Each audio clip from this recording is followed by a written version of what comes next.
Welcome to DeadManTalkings. Tonight's show is a true stories and encounters episode. As ever, a huge thank you to each and every one that sends in their stories, whether they're true or fictional. It really does help us keep the channel going, and of course always makes the show a little bit more special. As ever, please do let us know what you thought down below in the comments. Please do like and share. It really does help with the channel and our community further. And of course, don't forget to hashtag TeamFEAR. If you have a story you'd like to share with us here on the show, whether it's true or fictional, please do get it over to myself, either by email or the website, which of course is either www.dmtforesterfear.com or the Gmail account, which is dmtforesterfear@gmail.com. And so, with that aside, let's get into tonight's first true story, sent in by John Worley. Let's get straight into that. The Haunted House. Hey DMT, it's John. Please do your magic, for not only do I misspell, but I'm not a writer. Anyway, here goes.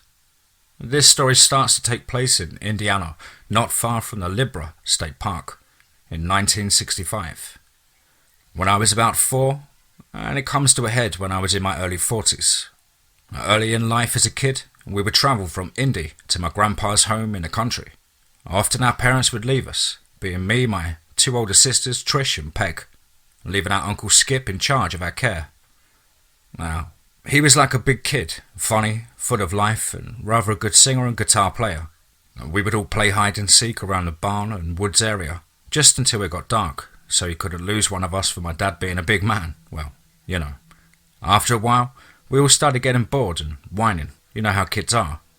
Skip to when he'd said, "Have you guys ever seen the old haunted house?" "No," we replied. And he said, "Well, let's go." Well, being how I was so small, I would always get a shoulder ride, and he made it all the better. And this house we were visiting had been empty since the start of the First World War. The old story was the man went off to war and never came back, leaving behind his seamstress wife. After so long, I guess, she had left, not being able to maintain life by herself. As we walked, we would talk and tell scary stories, and eventually break out into singing. We all love to hop and skip and sing Neil Diamond and Bobby Goldsworth. Yep, I know what you're thinking, old people, and you'd be right. After what seemed to be forever, we passed the Ponderosa Ranch, which we would all marvel at the beauty. A white picket fence that stretched for about a mile. And just to let you know, not the ranch of the TV show, this one had been there longer. As we passed the ranch, Skip said, "Now you all be quiet," telling us we didn't want to stir up any ghosts trying to scare us. He always was a bit dramatic, but at our age, it worked.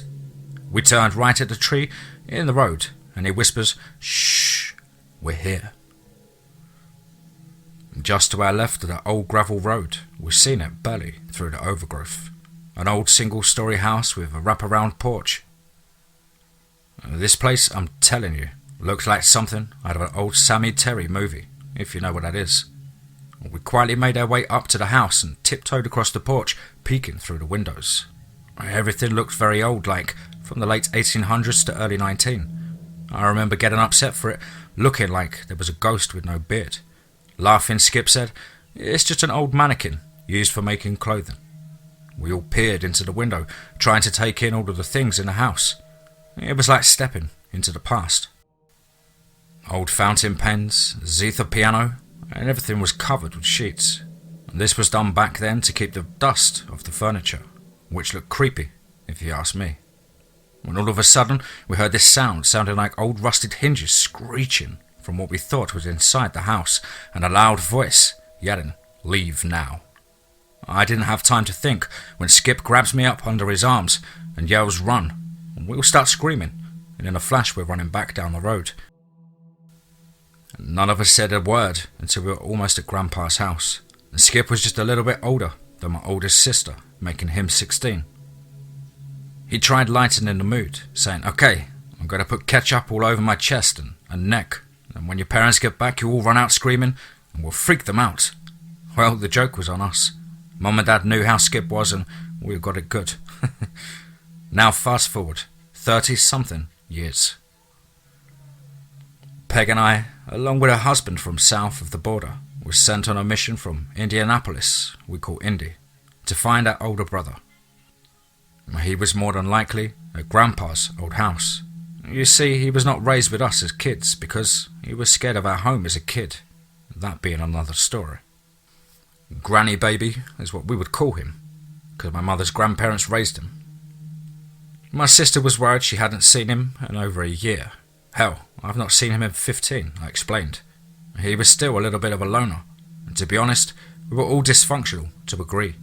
I myself would not see anyone for 10 years at a time, being how I lived in Tampa, Florida, just prior. Getting back to the story. We set off stopping only for gas, beer for Peg and Diego, because I hate beer, I'm more of a natural kind of guy, if you know what I mean. And of course I love my Dr. Pepper and Doral Smokes. As we travelled, we talked a bit about our childhood. I was making fun of Diego's speech problems. Diego was about 4'9", with long dark hair that went in every direction, as his eyes. One went left and the other went right. He looked like one of those spider monkeys you'd see holding a cup with a striped outfit on. Seriously. Once we arrived at the property, we noticed everything was overgrown and no sign of my bro. We then was going to head back, but then just then, Peg said, "Do you think the Ponderosa is still there?" telling Diego about the beautiful fence and land. I said, "Well, let's see." We hopped back into the van and proceeded down the road around the still gravel road. To our surprise, it hadn't changed. Just as lovely as I remembered. I then said, "Hey, do you remember that old haunted house?" And Peg said, "Wow, you're only 3 or 4, maybe 5. How could you?" I said, "Well, let's see. It's only a mile or so away, isn't it?" And so we were off. And so we travelled down the road to the tree and made a right, and there it was. It looked as if it had been cleared a bit, and there was a path I could pull the van into. Up to the house we went. The house looked a bit smaller than I remember, of course, but I was small at the time. As we climbed onto the front porch, Diego said, "Riri," or that's what he called me at the time. "Look, there's a treasure chest lock on the door." Holding it up and looking at it, I noticed it looked very old, matching the time in which it had been closed up, at the time for the First War. "I can pick this," he said. "No," I replied, "we must have respect for whoever owns it." As we peered into the window, Diego said, "Riri, look, a monster." I laughed, telling him the same thing my uncle had told me 35 plus years ago. Feeling a bit smart, it was the old seamstress mannequin, made of metal and really old fabric still on it, frozen in time. When I see it as a kid it was dark, and so even though I could make out some things, it didn't compare to how I see it now. He said, "Riri, why is everything so covered up? It looks scary." "I don't like it. Take me home. I'm scared." I laughed, explaining what it was, for which made him feel at ease. We decided to sit for a while, me on the edge of the front porch, Peg and him pulled up 2 cedar blocks and sitting facing me. They popped open an MGD beer and I rolled up a little Sanity. Sitting there talking about the past drink in my soda, I was drawing on the ground with a stick, making a map to explain a few things. We must have sat there for 2 hours or so. At the time, I didn't realise the absence of nature sounds or even a passing car, not even a bug was to be seen. There was 2 blocks in the centre of us on top of each other. We were using it to put trash in, 2 beer bottles, an empty Viceroy pack, as well as a Doral pack. And Peg asked, "I wonder what Way is doing now." He was our cousin. I, like my brother, was raised by my grandparents, but my dad's parents, not my mum's. I had not seen him since high school, and thought it would be nice to see him. He always had good weed, I remember. And so again, off we went, the 20 miles or so to his house. Me and Wayne were more like brothers, being how we were raised together. When we got there he asked what brought us this way. I replied, "Oh, we were just looking for our brother at the old farmhouse." He told us he'd sold the place, hooked up with his best friend's girl, and moved on to the other side of Owen County. I explained we were at the Ponderosa Ranch. "Yep," he said, "that place hasn't changed." I then replied, "Neither has the old haunted house." He looked at me like I was crazy. "What are you talking about?" he said. "That place has been taken over by the state forest over 15 years ago," he replied. "You're kidding," I said. "You're trying to mess with me. We were just there. I don't know what you thought you were doing or where you were, but it wasn't there," he stated. Feeling kinda odd, I said, "I'll tell you what, I bet you a case of beet and a dime bag that says you're wrong." He smiled and laughed and then said, looking at Peg and Diego whilst they both shook their heads, "You're on." So once again, off we went. 20 miles back we went. As we passed the old ranch, I was feeling myself at this point, thinking this was going to be an easy score to the T. We made it to the tree, made the right, and then to my surprise, while pulling into the clearing, there was no house. Diego said, "Riri, you went the wrong way." We jumped out of the van and I walked around all around the property. It was empty. There was nothing, not even a hint of it. I couldn't believe it. What the... Just then, I noticed the blocks where they had been sitting. I said, "Look, you guys," pulling out the MGD bottle and the Viceroy pack out of the blocks. We then heard a loud bang, and it was Diego diving through the van window, not bothering to open the door, much like the Cowardly Lion of Oz. "Riri, take me home. I'm scared." I myself was about to shit my pants. All I seen was 2 footprints where I was sitting and a drawn map.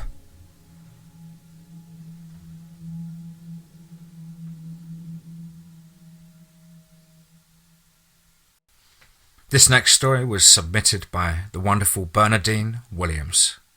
Let's get straight into that. Bigfoot-type monster that drinks blood. Let's get straight into that. My family always told of a story about the encounters with this creature. And I always believed that they just like to tell the story out of fun, and that it couldn't be true.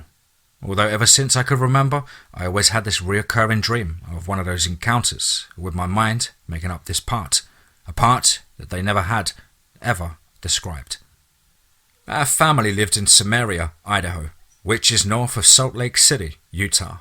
It was a 2-story house located against the swamp and the mountain. My brothers were fishing there on the shore of the swamp, and that day the fish were biting one right after the other. As they would take one fish off the line and toss the line back into the water, another fish would bite and they would reel it in. And in a short amount of time, they had a big pile of fish. And all of a sudden, they heard a loud roar coming from up the mountain. And out came from the tree line a huge Bigfoot-type creature. They said it was huge with red shiny long hair all over its body, and he was running down the mountain towards them, roaring. Well, it scared the bejesus out of them. They took off running through the swamp along their well-worn path to the house. At the time, my mother was in the kitchen, cooking, I believe. And she had the kitchen door closed. As the boys got to the kitchen door, they dove in and belly-flopped inside the kitchen door with fishing poles in hand. The boys had run from the swamp in such a haste that the fish happened to be on one of their lines. I believe the boys were probably in their early teens. But, there being a fish on the line of the fishing pole, this big old fish slid across the floor and bounced off the far wall. And my mum turned around to yell at the boys, "What do you think you're doing?" But then she set eyes on them. She stated that her eyes were as big as saucers, and then they told her why. But that night they heard in the barn the calves in the barn screaming like they had never heard from anything before. A pounding on the barn walls like the calves were being slammed up against the wall repeatedly. And the next morning, when they thought that it was safe, my dad and mum and possibly my brothers went to check on the animals, and the calves were dead. And they were drained of blood, with no blood around the barn and no evidence of where the blood came from. He had actually sucked them dry of their blood, and there was the assumption that he had been throwing or slamming them against the walls, trying to get every drop out of them. If I remember right, they said that the next night he came back, and they had turned over the living room furniture, and all of us 7 kids and mother were hiding under the furniture with the rifles. And that's all the story I remember of them telling. Now, about the dream. I dreamt that everyone except my dad, I believe because he wasn't at home at the time, was under the living room furniture. And there were 2 couches, what with there being 7 of us kids, me being the youngest at 3 years old and the oldest being maybe 16. I remember that the couch that I was under was a white couch with large flowers and vining stems, and it was turned over. And then I was under this couch in between my two oldest brothers, both with rifles. I was looking out from under the gap in between the floor and the top of the back of the couch. And then, this is when I met this monster. As I looked out of the window, there was a 4-pane window higher up on the wall than most living room windows, and in that window, I'd seen him. I noticed that his skin was black as the night, and as the light from the living room shone on his face, all that was really visible in the light was his cheeks, which he had high cheekbones. Then I noticed his tip of his nose. It was very bulbous. It was shining big and round, with his nostrils flared out to the sides.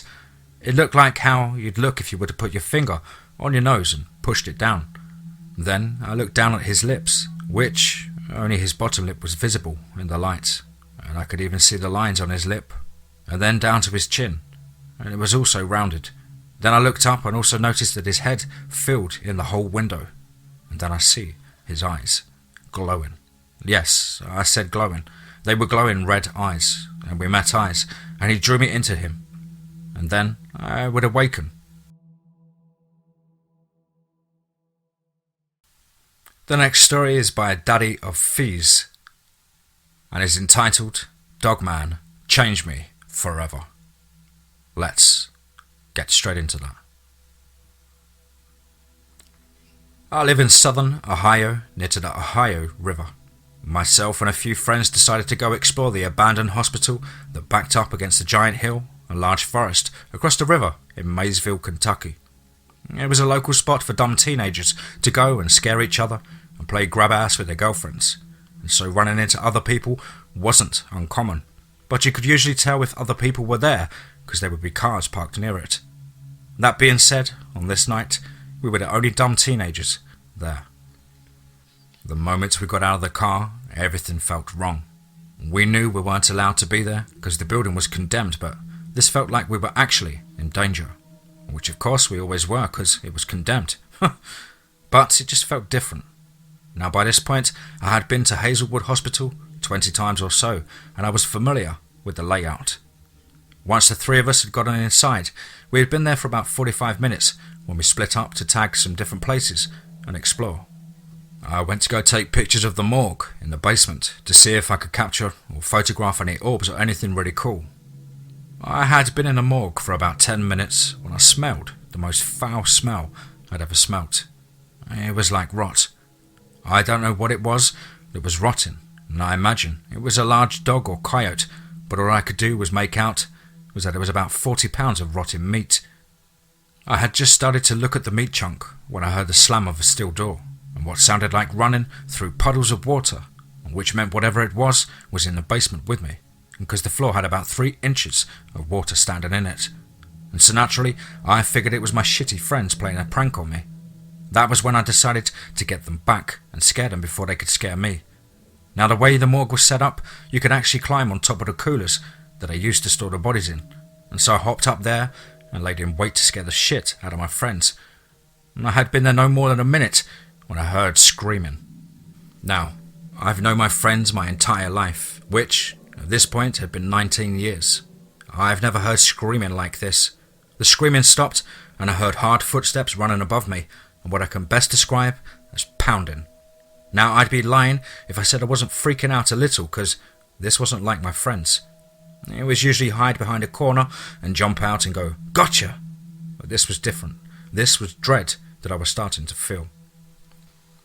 As I continued to lay there, about 5 minutes must have passed when I heard panting and footsteps in the water. They were getting closer. That is when I smelled a wet dog. But it wasn't just wet dog that I was smelling. I was smelling that same smell of rot too.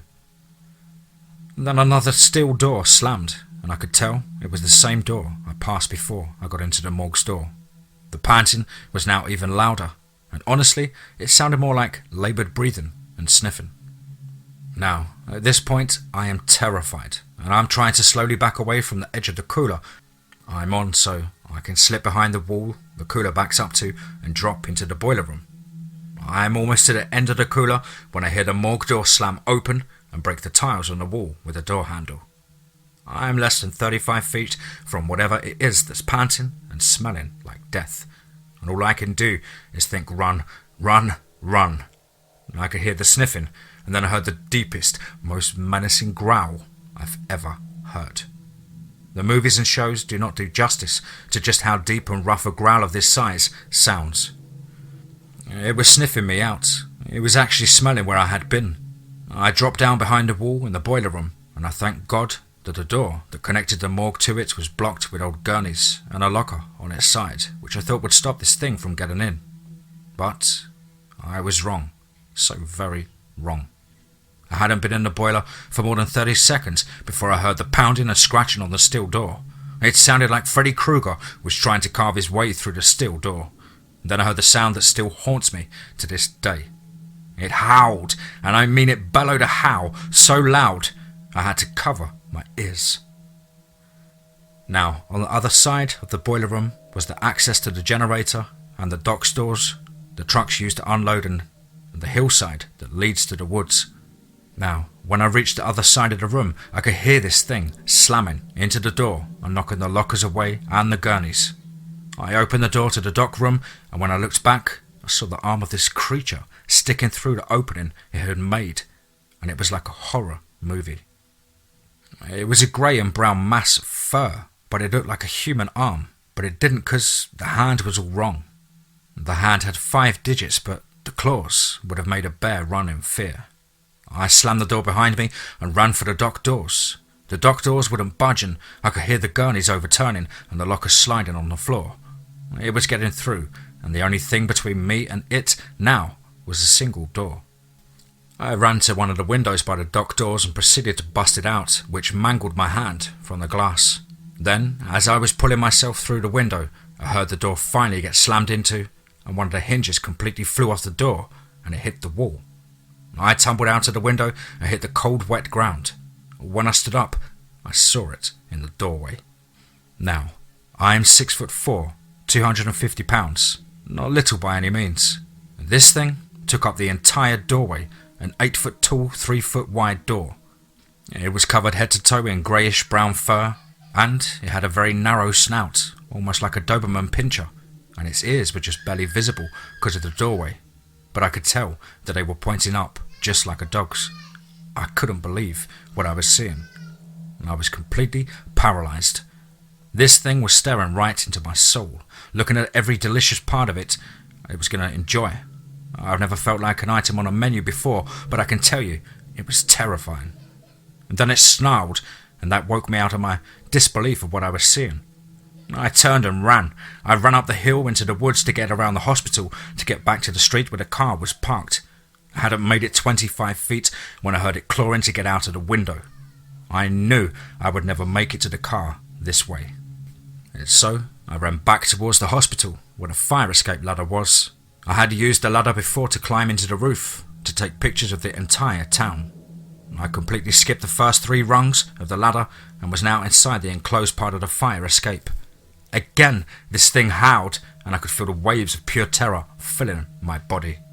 My hand was killing me at this point, and I was getting blood on everything. And then just as I was reaching the first floor window that I could climb into, this thing slammed into the fire escape ladder, knocking me down a couple of rungs. It leapt onto the outside of the fire escape and began clawing at my feet. Just as I reached the window, I felt it. Pain like never before that I've ever felt. It had grabbed just above my ankle and yanked, and in doing so shredded my boot and the end of my jeans and my flesh. I was able to pull myself into the first floor window and heard it push itself off the fire escape and head back the way it had come. Now, at this point, I'm dragging my left leg and trying to keep my right hand in my hoodie pocket. The entrance we came in from is only about 150 feet away, down the main hall and around a left turn. As I'm halfway down the hall, I hear the steel door slamming again. I'm dragging myself down the hall just trying to stay focused on getting out of this hell hole. And then the howling starts again and I can hear it getting closer. I make the turn and hear the pounding coming up the stairs from the basement. I make it to the entrance and hear the patting of hands and feet on the floor. I made the mistake of looking back just as it rounded the corner, and it was running on all fours like a real dog. I bolted down the hill towards the street where the car was parked and realised the car was gone. They'd left me. My only way of escape was gone. I just zoned out, kept running down the hill with my leg that was throbbing and my hand was in agony. All I could do and think was I'm going to be fucking dog kibble. Finally, I made it to the first house I could find and ran full force into the door and began pounding on it like a crazy person. Now, thank God this little old lady was home, because she opened the door and I literally fell inside. Just before I kicked the door closed, standing up on two legs at the end of her driveway was this monster. I broke down in tears. I didn't know what to do, but luckily the old lady had called the cops because a crazy person who was bleeding everywhere had just fell into her home. When the cops got there and asked me what had happened, I told them the same thing I'd said here, and of course they didn't believe me. I thought I was on drugs. The EMTs took me to hospital, and when they did blood work, they found no substance in my system. And then they concluded I was attacked by a wild dog. I ended up with 36 stitches in my leg and 17 in my hand. I had to get rabies shots and tell the local wildlife officer my story. He informed me that they had reports of wild dog packs running around the outside of town, ransacking garbage cans and killing some of the local pets. I informed him that it wasn't a pack of wild dogs. It was a giant Dogman, but they all just looked and thought I was crazy. The only thing I had in my favour was the claw mark on my leg. Even the doctors were confused about how a wild dog could make a mark like that.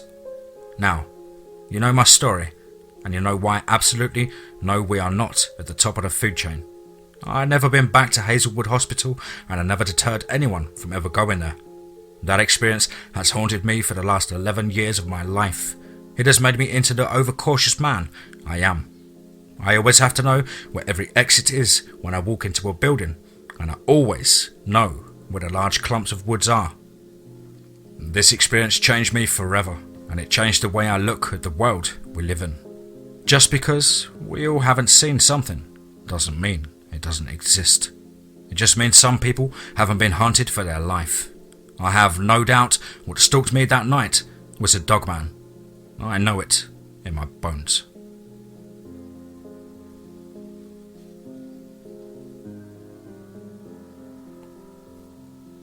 Wow, absolutely awesome stuff there. Thank you ever so much to my subscribers, friends, listeners.